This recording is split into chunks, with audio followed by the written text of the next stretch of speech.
Habang nagdo-duty kami mga preacher, dito sa Faith Mountain may nakita kaming halaman, napakaganda. Ang daming bulaklak na courting bell. Napatanong kami kung anong klaseng bulaklak ito, kaya nag-google ang isa naming brother. At nalaman namin isa pala itong lason. Parang ganun din sa spiritual life. May mga bagay na sobrang ganda sa paningin, kakit-akit, parang blessing, parang tama. Pero sa totoo lang, may tinatagong lason sa loob. Hindi lahat ng maganda ay galing kay Lord. Minsan ang temptation hindi mukhang kasalanan. Mukha itong love, comfort o opportunity. Ang kasalanan, hindi lalapit na pangit. Lalapit ito na nakakaakit. Parang sa maraming kwento ng buhay, nagsisimula sa pakiramdam na okay lang, hanggang sa hindi mo na namamalayan, unti-unti ka nang nalalason.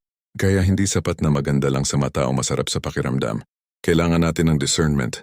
Tanungin natin ang sarili natin, ito ba ay tama sa mata ng Diyos?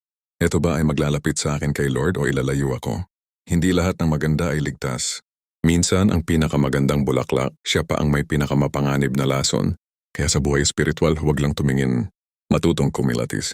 Only from Bro Cheeto channel. Please follow.